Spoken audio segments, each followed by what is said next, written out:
going live. Okay, we are live. Hello, everyone. Welcome to my live show. Welcome to Thoughtful Beast. Today, I am here with the beautiful and talented Kiona. Hello, Kiona.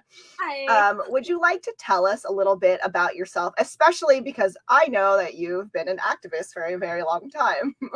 I have been. Yeah. Hi, I'm Kiona Dalen. I use she and they pronouns. And yeah, I mean, my job is as a dancer, and that's how we met, right? Is through the dance world. But I have also been an activist most of my life.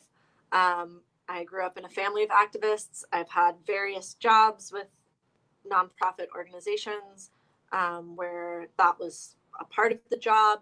I also have worked on like nonviolent direct action teams and trainings for folks with a variety of orgs. And yeah, that's kind of like, it's just part of how I live at this point. That is very awesome. And I know we just started. Can you explain what nonviolent trainings are? Yeah, so nonviolent direct action trainings are they're trainings that people will host about like how to organize a protest, how to do different types of actions that might be seen as like a protest type of thing, and just like the logistics involved in that, and yeah, and like just getting the skills for like making art, or in my case, I worked with climbers a lot. So like people who like drop banners off of buildings and bridges and things like that. But also just like how to organize a protest in your community and make sure that you're safe and make sure that when you talk to the media, your message is coming across clearly and you don't end up with like the one guy who showed up and has no idea what he's there for, being the one like talking on camera, and then that's what the media puts out there and is like, these protesters have no idea what they're doing, right? Oh so my like gosh. It's like how to manage all of those moving parts so that your movement is like clear and effective. Yeah, that is awesome. So I'm so glad that you came here to speak today. When I asked you, I was just like, yeah. Oh my god, because like honestly, like with everything like going down, and this has always been like for me, which is really weird because I feel stalkery now, but I will go to your profile specifically for things like this because I think you are just most clearly like one of my activist friends. Like especially like I remember the first thing I was really following you on for activism stuff is like yoga, and the appropriation of that, and then the silence of white yoga women and the problems with that. And I was like, yeah, Kiona, like call them out. Because calling out people is scary, and I think people don't want to do it, and like for their jobs or for whatever reasons, but then it's just like, but that's how things stay fucked up. Exactly. Yep.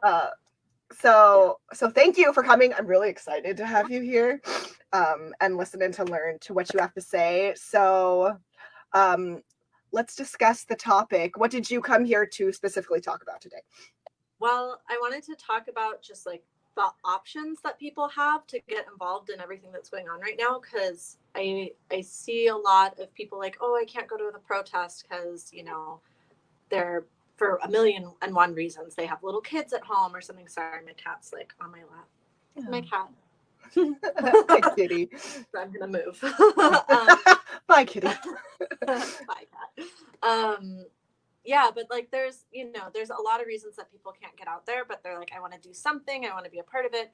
And there's lots of different ways to do that. So I wanted to talk about that. And I also wanted to just like touch on in the beginning, like who's organizing all of this stuff, right? Because like I get asked a lot of questions of like, who should I be following to get info on the next protest? And oh yes, what's interesting is this is very different than a lot of other movements in that, yes, a lot of the like organizations that support Black people are involved in this. Like Black Lives Matter as an organization is definitely very much in this, However, a lot of the protests are just random people showing up in a spot and then somebody being like, oh, there's a group of people downtown right now, and other people being like, oh, that's where it's at, and they show up.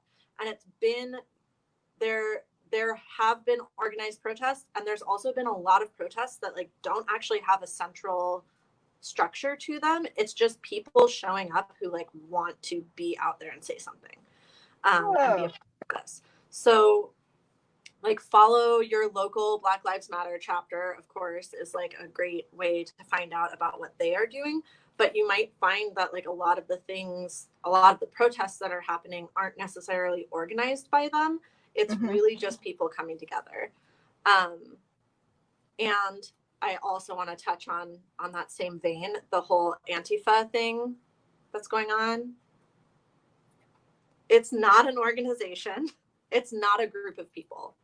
It is literally just people saying, I am anti-fascist, which hopefully we all are, because I'm pretty sure we all agreed on that in the 40s. We had a world war about it. And yeah. So I think people get them confused with Black Bloc, which is like not even really an organization, but like a group of people who go and are more likely to be involved in violence, but it's generally in the form of blocking, of literally being a barrier to protect protesters from violent police. And yeah, so that's a thing, right? So I know like people are getting really worried about what is this Antifa, and you know, who are they? And it's just people who are against fascism, and there's not a group, and it's not organized, and they are not leading the protests. That's not a thing. It's mostly just people showing up places, and like groups of people from varieties of organizations or just community groups that are like, cool, we're all going to show up at this place in our community and protest. So that's my little spiel on like who's doing this, right? But I mean, you can always like watch the news, right? And just see if they're reporting on like, oh, there's a protest that's, you know, Broadway and 14th, then like you can head down to that. But there's also like hubs where people are meeting. Like in La Mesa, there's a lot of things happening around the actual police building, right? There's been a lot of protests that actually center around that area. I live in Hillcrest, and like there have been protests that either begin or end at the Pride flag pretty much every day for the last 2 weeks. So like when in doubt, check out the Pride flag. Maybe there's a group of people there that are like marching in some direction. There's been people gathering downtown in most major cities. So like if you're just like, I want to grab a sign and go, you can just literally drive around your downtown area and you will probably find a group of people to join. So, that's awesome. Yeah. That's cool. That is different. Yeah, it's very different than like in the past where you might have like a Facebook event and notices are going out like 4 days in advance and whatever, you know. It's very like by the seat of your pants kind of a thing right now, because there's so many more people involved than there has been in like past movements like this. And do you think this is better like for the situation? Like, how do I ask that? Like, because it's so interesting. Like, do you think it's better because in this way more people can be involved? Or like, is it better? Because I was wondering if one of the reasons why people were doing it was just so that people don't know where you're going to go and they can't like block those places off. Part of it, right, is like to make sure that there's not already a crowd of riot cops waiting for you. Yeah. Before you even get there, right? Yes. Which is the thing that happens. But I mean, it's different things have different like pluses and minuses. Like I was with one of the marches that went like from downtown to Hillcrest to North Park to downtown on I think Thursday, and it was huge. There were thousands of people, but it was so fast. And I was thinking, you know, all my like organizer training wheels are of course always turning in my head when I'm at these things, and I'm like, this is not an accessible march. If I were somebody who had anything going on with my body right now that made this difficult, like a little more difficult, I couldn't do it. And even me being a dancer and an athlete, it was hard, and I was really sore the next day because it was like, I mean, by walking there and then walking back home afterwards, I walked 9 miles, and like, I am not a runner, and it was hard. So, and these are things where when it's just a random group of people, they're not thinking about those things because they don't normally have to think about those things. They're just like, yeah, we're marching and this is awesome and we've got momentum and we're like fired up. So it has, the like positive is that we've got thousands more people involved in this than have been involved in things in the past. We've got thousands of people who have never protested anything before who are stepping up and speaking out and making a difference, and we're seeing change happen, right? We're seeing policy changes actually happen in response to it, but it can be hard. So like, but there are other ways to be involved, which is what I really want to talk about. So I have notes for myself because otherwise I will just ramble. Notes. You know this. You've you know I can ramble forever. I'm also a rambler, so I understand. So like things people can do specifically regarding the protests is like, yes, you can show up. And if you do, try to see if there are leaders present, right? Specifically Black leaders present, not just like a white guy who showed up and happens to have a megaphone and is really loud, right? Which that is definitely a thing that is happening. And like, we appreciate the support, but try to follow the Black leaders in terms of like where things are moving. And, you know, if they say like, okay, now we're all going to take a knee, like just follow and go with the group, right? Mm-hmm. If you want to make signs, that's something that you can do, both like being a part of the protest and bringing it with you and marching and having your sign. Hopefully it's nice and clear and legible, right? You want this to be something where like if somebody took a picture of it and it ended up all over the internet, that they're not like, what does that say? You want it to be like clear with clear messaging. If you're not sure what to write, just like go online and look up like protest signs for Black Lives Matter, or just put Black Lives Matter, right? Or defund the police or whatever. But that's also something that like people who are visual artists can do if they can't physically go to protests and like do the whole thing. You could make a bunch of signs and like drop them off with somebody, right? And that's a way to like support the protests without actually having to go to them. Mm-hmm. And that also goes for like other supplies. So like water, honestly, like we need lots of water for people marching. Or even like I participated in a car caravan the other day. People were in their cars for hours, right? So like maybe they didn't prepare with enough water, and there were people handing out water bottles to them to keep everybody like hydrated and healthy so that we can continue doing this and people don't feel like shit the next day, right? Yeah. So like dropping off a bunch of water can be helpful, even if you just literally like buy a case of water, go and just like set it down near the protest and walk away. You know, if like people who are immunocompromised or like need to not be near other folks for COVID reasons, that's something that you can do to support, right? It's just like dropping off supplies. And if people are showing up and like being a part of it, documenting things is really helpful. It's important to know that like if it's not always great to get people's faces in shots, right? If you're going to take a picture of somebody, if you're like, oh, I want to take a picture of like this person and their face and their sign and the thing, you got to ask. Okay. And otherwise, like shots from the behind are great because you can see all the people, right? That can be like a really effective image. But the reality of the situation is that protesters can be targeted later by white supremacists. That's a thing that's happened. It happened in Ferguson.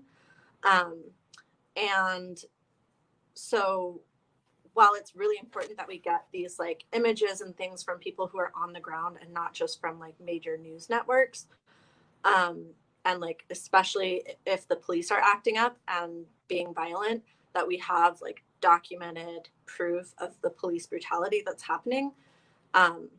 The more of that you can do without getting people's faces, the better, just for the safety of people later on. And where should people put those videos? Like, besides social media, is there somewhere people can send those?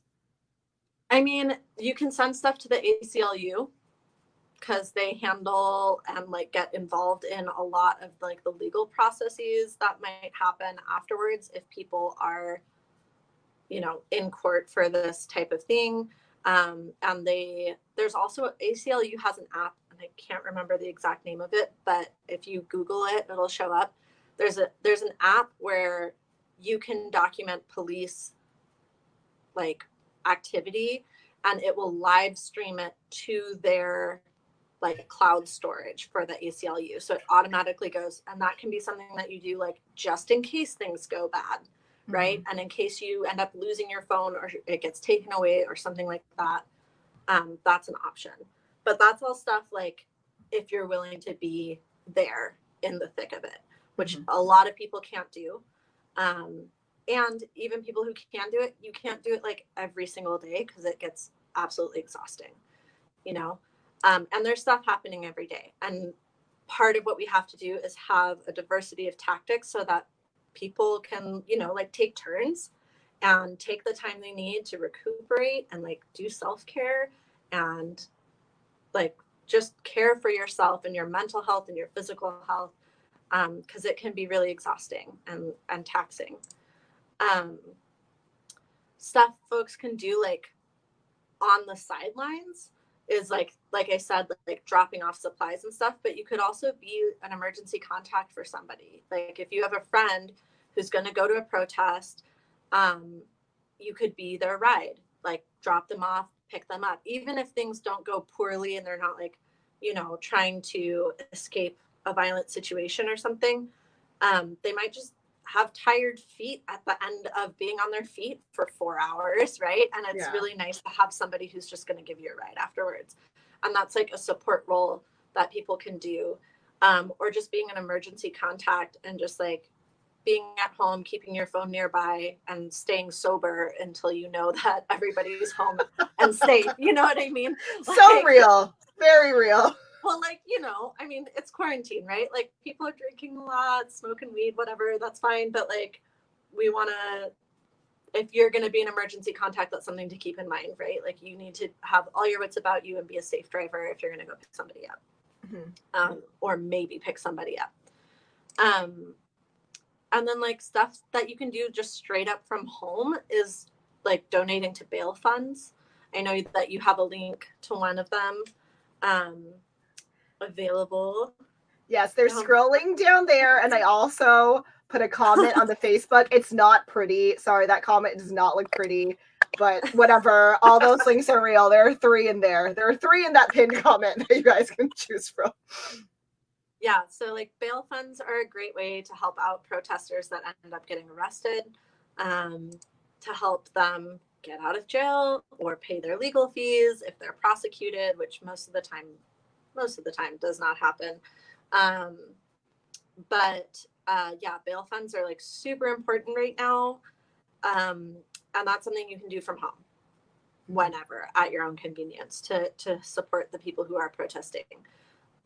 You can buy meals for people like afterwards, you know, or like the next day to help them recharge for the people who are going out there over and over and over again.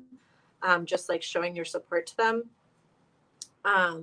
If COVID isn't as much of an issue, or if you have people, I know some families have like buddy families where they're not doing their social distancing from like the world, but they are having this one family where they like have play dates or whatever.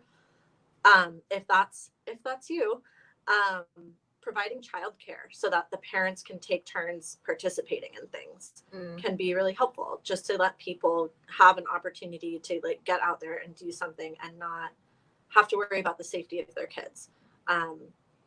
You know, if it were like the women's march or something like that, where, you know, everybody's like working with the cops, and we're not worried about the cops being violent.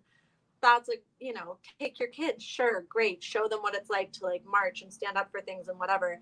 But a lot of these protests, some of them are fine, and some of them the police lose their shit, and so it might not be the best place to take your kids or your dogs. By the way, San Diego, who likes to take their dogs to everything, might not be the safest choice for your pet. Yeah. So providing childcare and things like that can also be like a really helpful thing to do for people who are getting out there.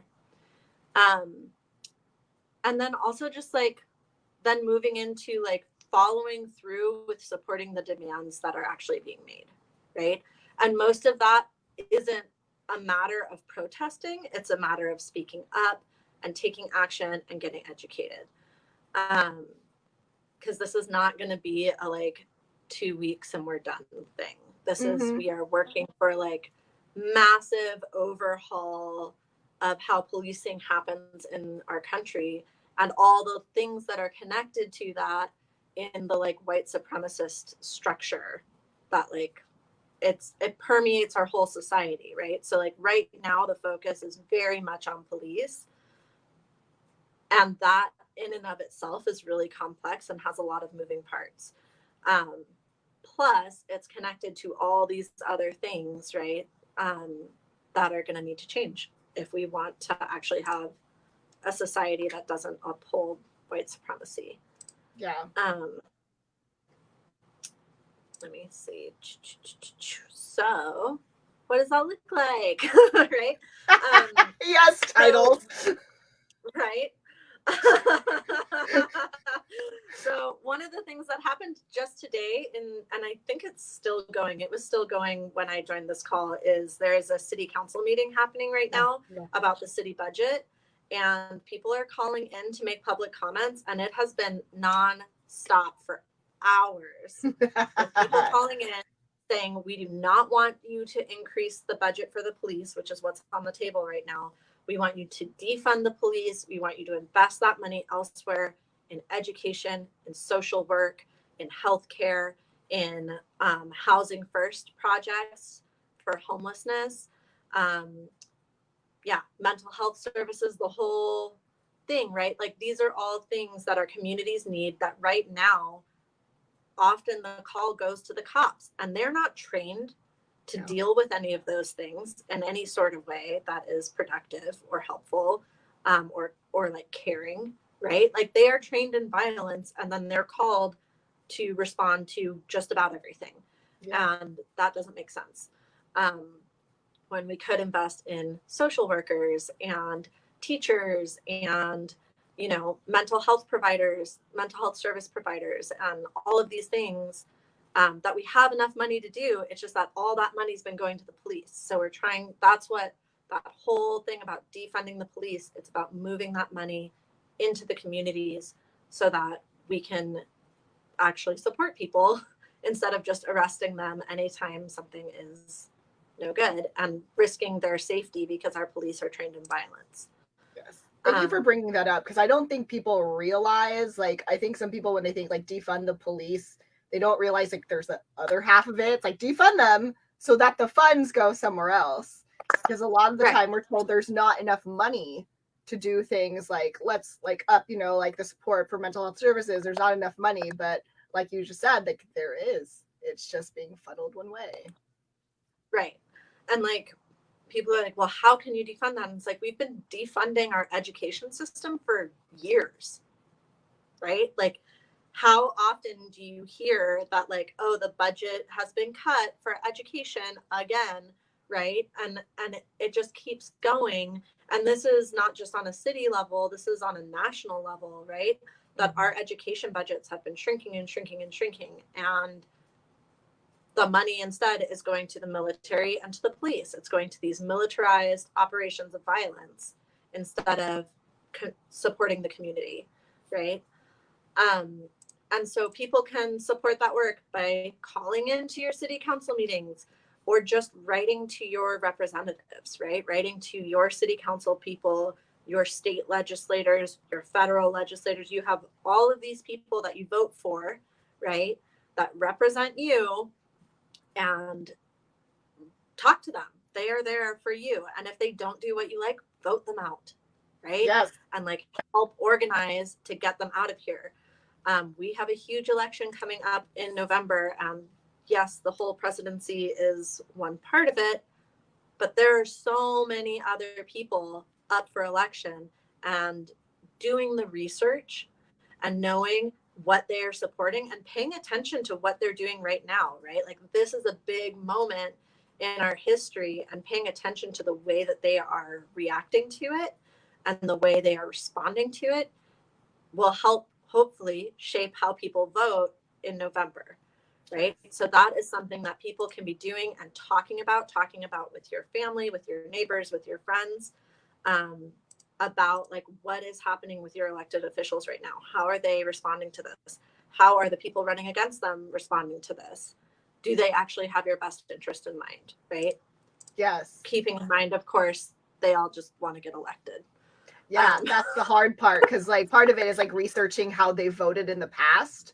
And it's not like people can't change, but it's like also what is their response? Are they just saying they stand with like Black Lives Matter? Because it's just like, okay, but like, are you actually going to go for policies that actually support Black Lives Mattering? Yes, right.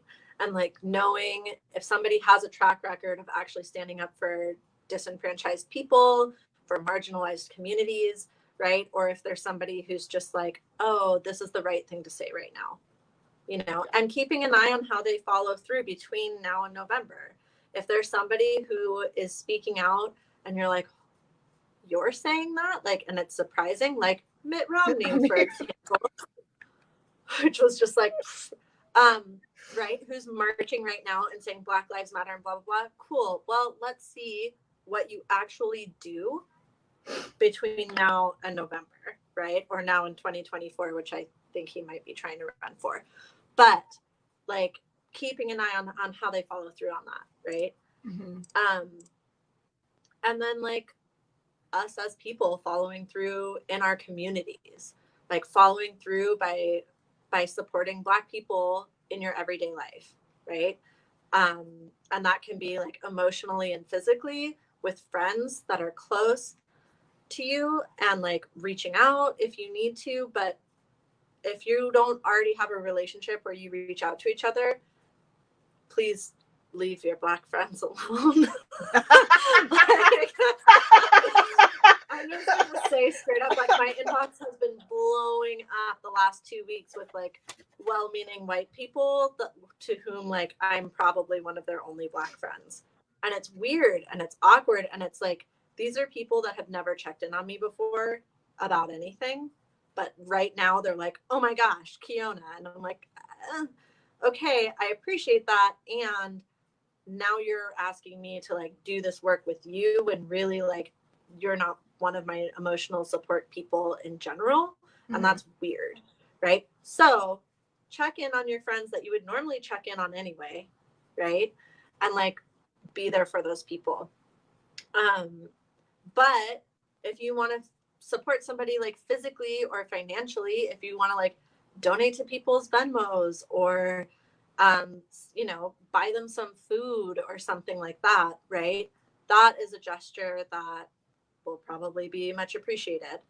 But then also looking at like, who are the change makers in your community? Who are the people who are doing something? Who do you go to for information, right? And like, how can you support those people doing that? Even if it's just sharing posts that they make, right? Getting the word out about events that they're hosting or something like that. That is supporting it by like spreading the word, right? Mm-hmm. Artists, right? Artists always need support, like all the time. Talk about things that have been defunded. The arts are definitely one of those. So like supporting Black artists right now. When you are deciding what art to purchase, whether it's a t-shirt or music or, you know, whatever performance online that you're going to donate to, like, look at who you're supporting and who you've supported in the past. Is it all white people? Is it all men? Is it all straight people? Like, these are things to start being aware of and like diversify who you're supporting. And then like in terms of the movement specifically, looking at organizations that you can support. And most people have been seeing a lot of this like floating around, right? Like you can donate to different organizations, to different mutual aid funds, which is like community grassroots people just donating money to each other and then distributing it to whoever needs it, right? On like a very just like person to person kind of neighborly way. So mutual aid funds are awesome and super effective. But also the organizations in your community that support Black people and that are supporting like the policy change work that needs to be done right now. So that could be like a local Black Lives Matter chapter or the NAACP, or it might be something smaller.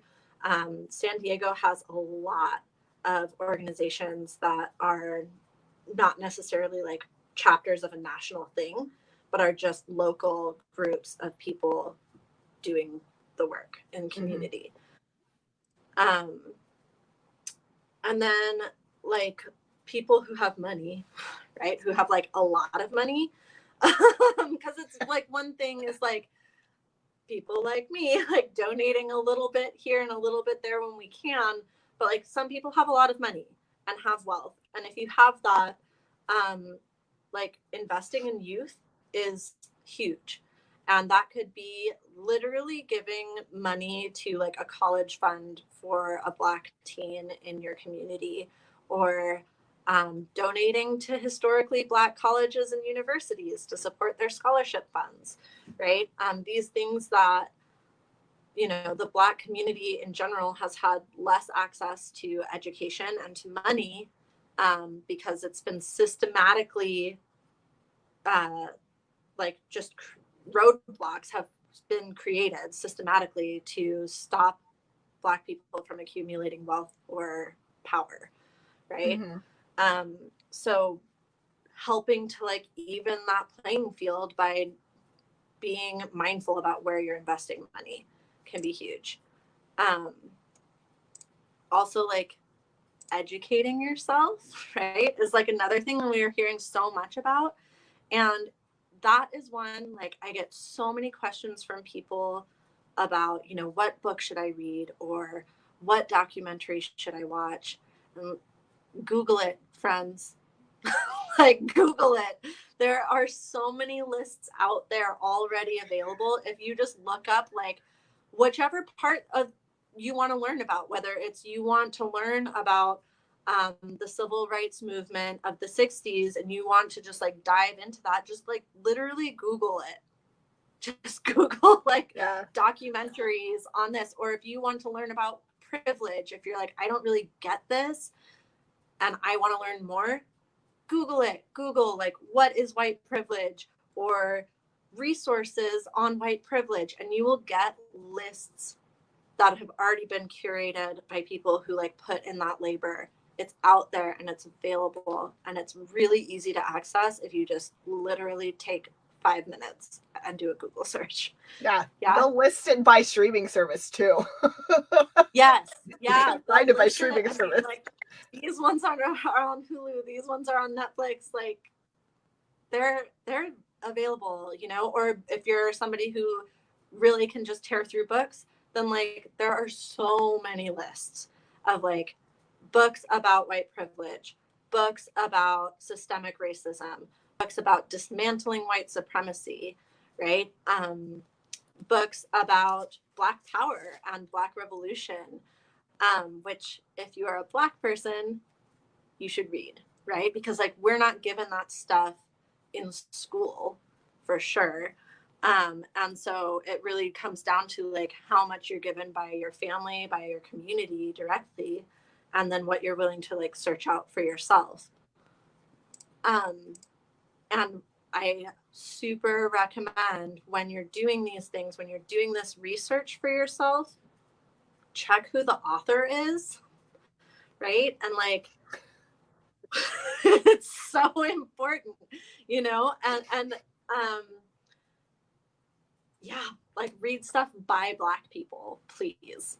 Yes. You know, I'm not going to read something about like the revolution and like the protests in Hong Kong that's written by somebody from South Africa.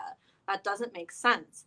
I want to read something written by the people who are there and living it, right? And the same thing goes for this and any revolution, any group of people that you are learning about. It is best to learn from the people who actually have the lived experience.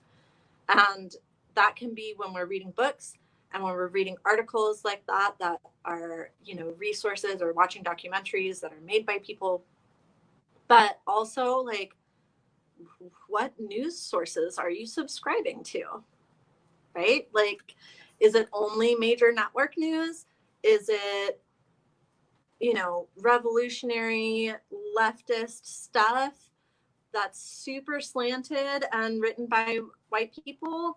Or do you have anything that you actually follow that is written by Black people? Because it's going to be reported differently. Even if it's the same story with the same facts, the lens of somebody looking in from the outside who doesn't actually understand the experience is just going to change how it's written. And it's important to get those points of view. So following, I mean, there's tons of like online ones like The Root and Blavity and The Griot. But like, that's something to look at, is like, who do you turn to immediately when you're looking up a news story, when you're searching for news on something, and making sure that you're seeing something from the people that it's actually about. And then using like, there's also like using your city information. Most cities, almost everything is public, right? It's just a matter of digging. And, you know, honestly, city websites suck most of the time. So it does take some work and a little bit of time. But like, you can look up like, what are the policies in your city on policing, right? Like, how many, I know there's like the 8 can't wait thing has been floating around a lot, which is like 8 different policies to check and see if your city is using or not, and then like demanding that they like upgrade their policies to that. That kind of came out a little bit before the momentum like super happened behind the like defund the police thing, which has been incredible. And like surprising in the response from public officials.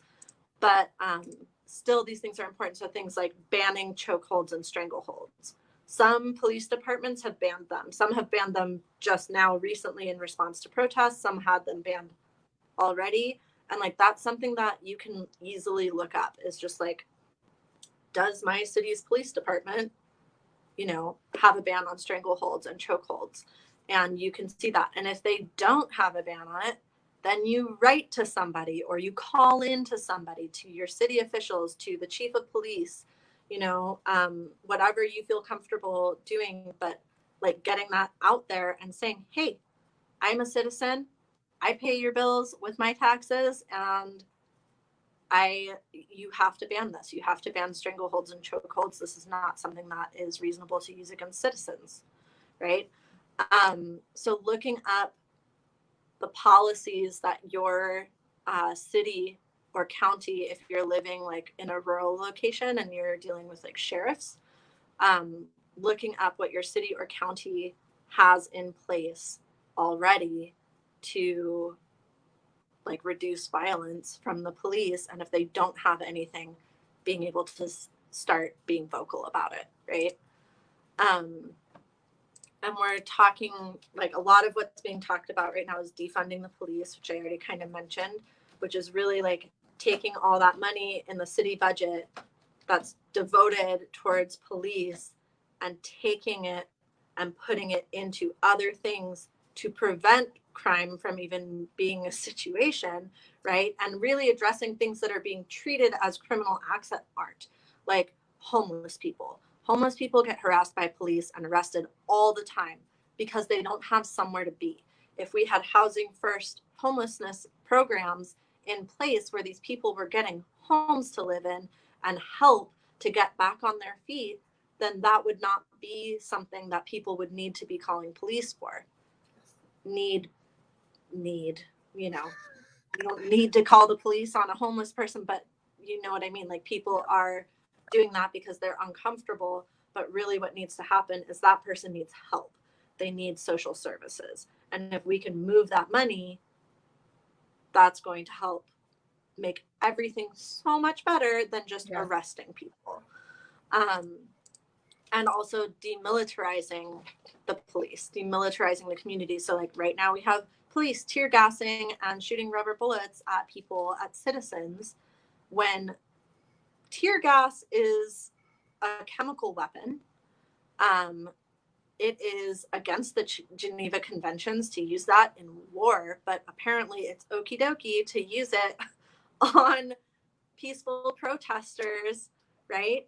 And it's ridiculous, right? Like that's absolutely ridiculous. The police are allowed to do things to citizens, peaceful citizens, with no recourse, that are not even allowed in acts of war, right? Like attacking medics, attacking journalists. These are all things that we're seeing in the news over and over again right now.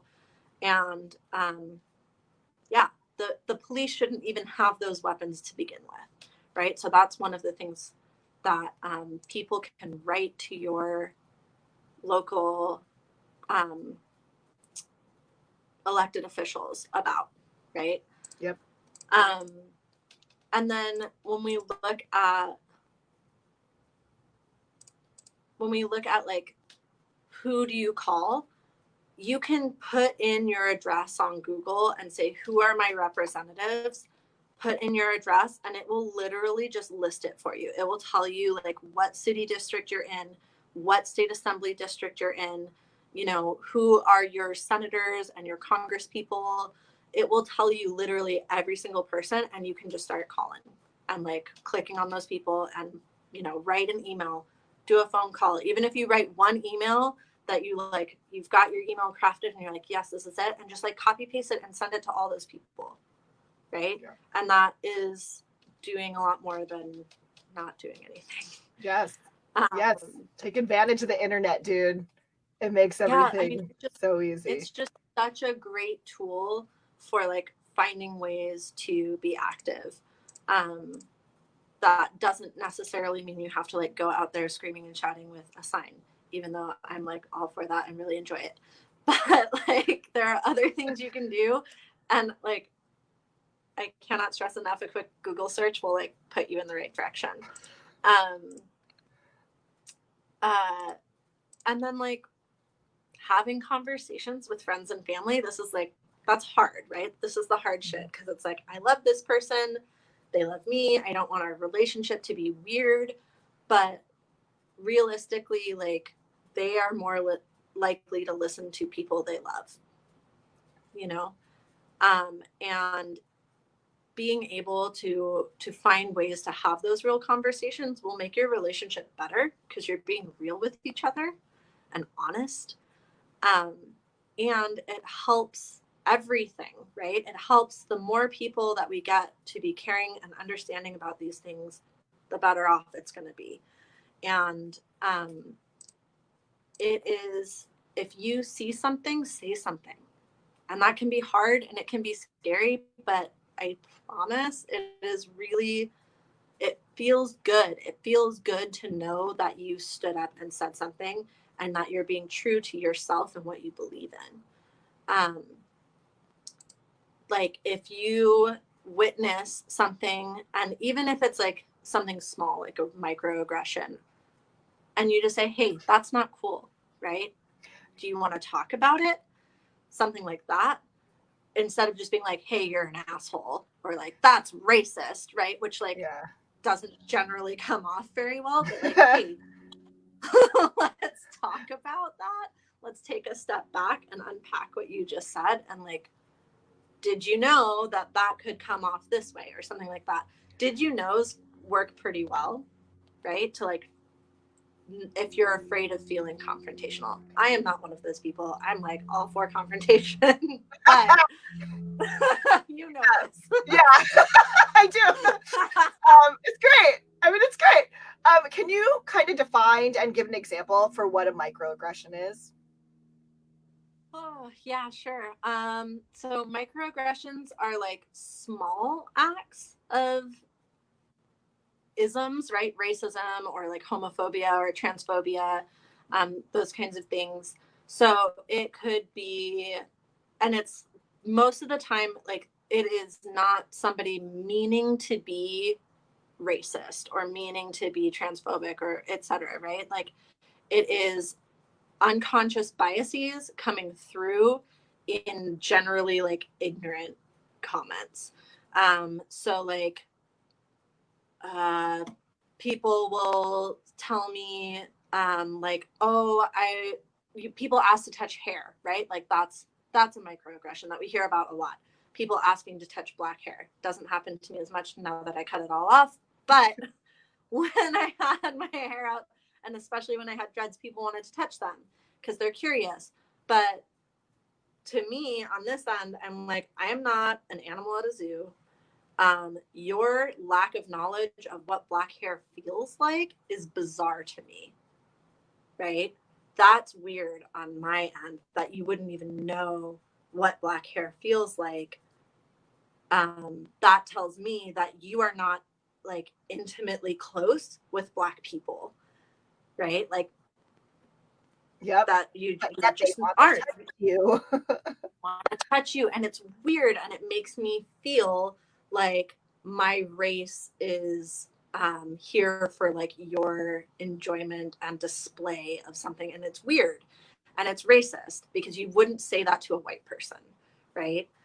So that's like one example, but there's a million.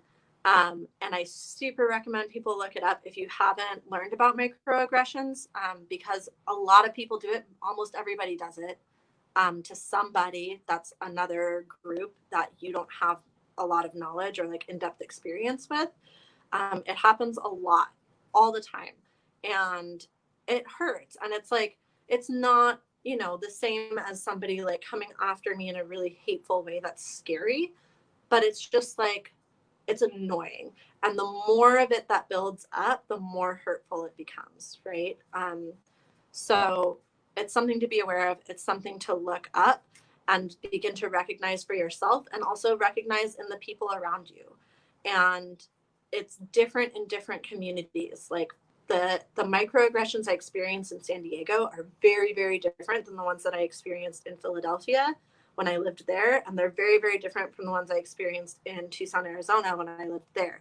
And it's just these cultural differences with how the different places relate to race and gender. And yeah, I mean, a lot of people will, maybe more people will like relate to gender related microaggressions that happen, right? Like, oh, haha, you're just saying that because you're a woman, is something that like pretty much every woman has heard at some point, right? About something. And it's seen as this like, laugh it off, whatever thing. But it's like, ooh, right? It gives you that like, ooh, feeling. So yeah, it's something to be aware of and to look up and to call out when you see it happen in other folks.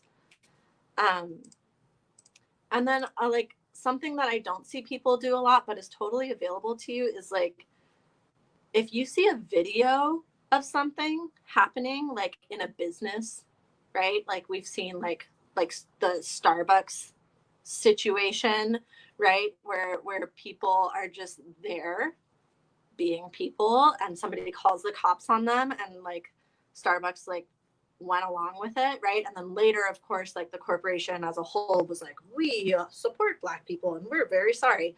But if you see videos like that, and especially if they're videos in your community, call that business, call them and be like, hi, I live around here and what you did is not okay. And we don't support that, and we won't be supporting you, right? Like make yourself heard even in public incidents. There is an avenue for that, right? And that might even be more comfortable for folks who are like not quite comfy talking to friends and family, because you don't know these people. But like being able to speak up, it's good practice, if nothing else, to be able to like articulate why something is a problem and talk to somebody about the actions they took.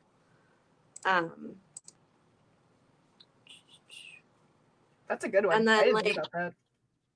yeah, and like people don't think about it because you just, you know, you're scrolling, right? And you're like, oh wow, that happened. Oh, that's shitty. Scroll, right?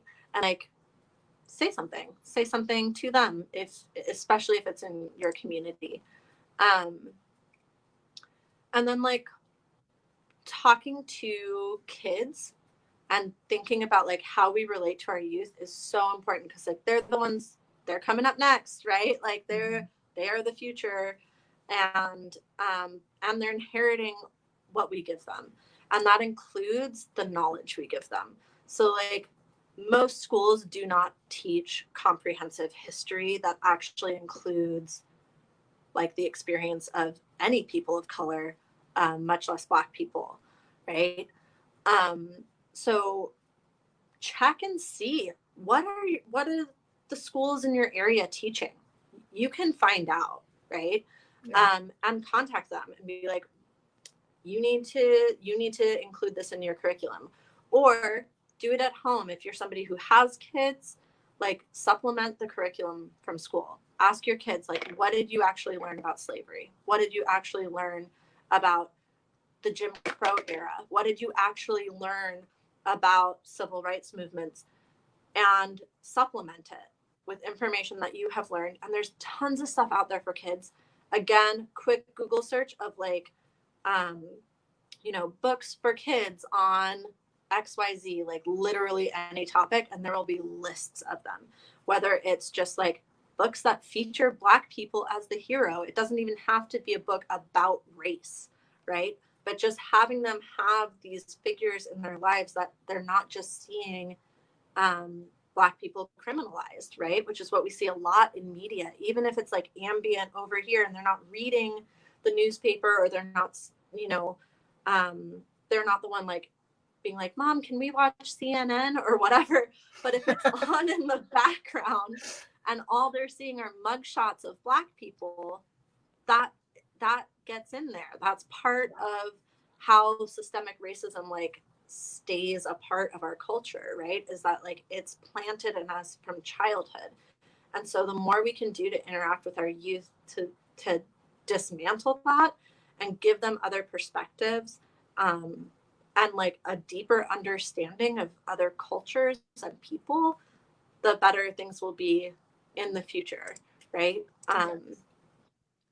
And that can also just be like, cool, your friend's kid is having their, you know, 7th birthday party. Like, get them a cool toy and also get them a book that has a main character in it that isn't the same as them, right? And that doesn't, it's not even just about race. It could be about ability. It could be a million other things. But like, that's something that we can all do. Like, I don't know anybody who has no children in their life at all, right? Yeah. But that's something that we all do. It takes a village to raise a child, and like that's part of our responsibility in our relationships to children in our lives. Yeah. And also like contact your school board and tell them to get the cops out of the school. All our schools have cops in them, and it didn't used to be that way. It doesn't need to be that way. A lot of them were put in, and the excuse used was that there was school shootings and the cops were going to stop them. But it has already been shown that cops aren't stopping school shootings. It's not working, right? But instead, what's happening is kids are being criminalized in their schools, and kids are being arrested, especially people of color and Black kids, right, are being arrested. Literally school to prison pipeline right there, right? Like just pulling them out of school and putting them into prison. It's ridiculous. So that's another way that people can like help out kids, is like call your school board and be like, we don't want cops in our schools anymore. Yeah. There's like, I don't know, there's a million and one things that people can do, and ways that people can contact representatives and local school boards or local businesses, or look at your own business. Like, do you have Black people working at your business? Are they making the same amount of money as the other people who work there? Like, take a look at that, see what you can do with it. See if there's something you can change to like help bring some equity into these situations. There's like so much more to be done that all affects all, like it's all connected. It's not just the policing. It is the oppression, the systematic oppression of Black people in all walks of life. So you can look at any place in your life and like examine it. Are there Black people in my home, right? Like, do you have Black friends really that you actually hang out with? Like, if you threw a party, a birthday party, and it was a small one, would there be any Black people there? If not, why not? Why don't you have Black friends? Are you not involved in, have you ever been to a Black community event, right? Like, these are things that people can start asking themselves so that we can have more awareness, so that when we work on these things, like defunding the police, like getting community resources, you have a full frame of reference to draw from, and like real understanding for like how to make lasting supporting change, and not just like everybody's unemployed right now and so they're cool with going to protests, right? Like we want we want more stuff to happen after this, right? Like we have to follow through, or we're just going to be back here again, right? Like in another couple of years. Yeah, it's very true. Oh my God, did you get through your list? I'm like, I mean, kind of. Like there's more, but I'm not gonna go through every little thing. But there's tons of stuff out there. You know, one of the things that's been floating around since like the protest started was this list that's like 75 things white people can do to like support Black people or something like that. 75 things white people can do to blah blah blah blah blah. It's a great list, honestly, and they've been updating it. So if you're really at like square one and you're like, I have no idea where to start, check out that list and like pick a thing, like pick one thing and start with that, and then like pick another thing and do that next. And like honestly, that list is like could work for most people, not just white people, not just non-Black people, like Black people too. Check out that list. Like there are things on there that we can do to support our own community and build this momentum and like ride this momentum into lasting change and like hopefully get rid of the cops. Yeah. Oh my God. You know, or at least this version of cops, because it doesn't actually protect anybody. No, it's doing quite the opposite. Yeah. Quite the opposite. Oh my God, Kiona, thank you so much. That was like a lot, like in the best way possible. Like, no, like how can I say so much information in like 1 hour and just like blah. You did it! No, it was really good. And I think you brought up some things that a lot of people, like including myself, like didn't think about. Like what you said, like it is really easy for you to like something happens at Starbucks. Dude, they suck. And then keep scrolling. But like, like why can't we contact them too? Like they have, like they respond to pressure as well. So it's like that's a really good thing. And then like look for a Black business to go to. Like, cool, is there a Black cafe near you that you could go to instead of Starbucks, and start like giving them money and being mindful about like where in your community you're investing your dollars. Like that's another super easy search, and there's tons of lists happening right now. There's like a lot of momentum behind it. Is just like Black owned businesses in, you know, whatever, in San Diego or in whatever city you're in. And just like start going there, you know? Yeah. It's been great. And I don't know, I totally forgot to tell you can see comments. Oh no. But it's fine. No, like there hasn't been many because I think everyone's just been listening to you. But there are comments on the side. People are really thankful. Again, I'm really thankful. Because if you all at home didn't know this, it is not Kiona's job to teach us this shit. Neither is like any Black person's job to teach us about this stuff.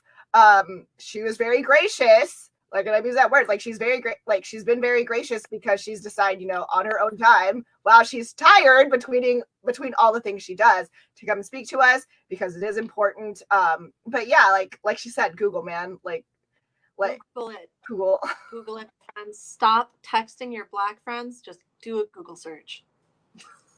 Yeah. Google search. Like, seriously though, like, straight up Google search. Yeah, and again, there are the links down there or in the pinned messages. Kiona is a great person. She's a great dancer and aerial artist. How do I plug Kiona? Kiona has done so much. It's in front of my face. She's like a great choreographer. I danced for her. She's a great teacher, like, to kids and adults. Also, one day I'll be taking classes again when COVID's over. Yeah, like, she's a very talented individual, and honestly, like again, like, going back to artists, because like Kiona's an artist, like, please support like your Black artists in your community. And totally, Kiona, I totally want to talk about that to you later, because that's something if you want to talk about, I think it's really important. But again, thank you for being here. Thank you so much for all the information. It's been really great having you, and thank you for all you do. Thank you for being a leader in our community. Like, and also just like not being afraid to call people out, because I think, like, you know, like, people don't do that enough. And you do. Family for that. My family does not abide by staying quiet on the sidelines. So I was just I grew up thinking like that's just how it is. Like, oh, something happens, you say something about it. Yeah. Like, you approach that person and tell them what's up, you know? So I'm lucky to be raised like that. It was like way later that I was like, oh, people are afraid to do that. Yeah. And if you were raised oppositely of Kiona, like me, you just did like a whole other list of things, you know, like other ways to stand up for people. Oh yes, and look, there's your Patreon, Kiona. Oh yeah, I do have a Patreon. She has a Patreon. It's her name. So if you would like to support Kiona, like, straight on, please put her there. You could also follow her on social media and find her. Obviously, if you see where this link is, you can find her contact information through it. So yeah, again, Kiona, thank you so much. Thank you for everyone here listening and learning with like an open heart and open mind, because that's what we need. So yeah, thank you again.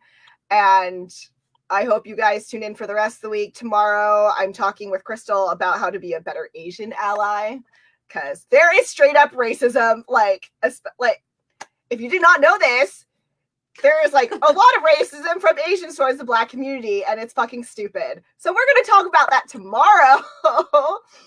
It's the truth. So, like, you know, don't deny it, because I know it's true.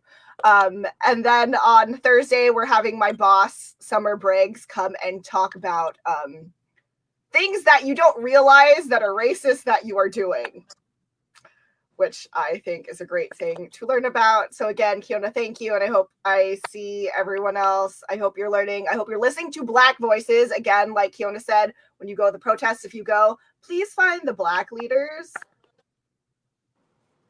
not the white man with the big microphone thing. Okay. Yeah, that's all for now. Bye, everyone. Thank you so much.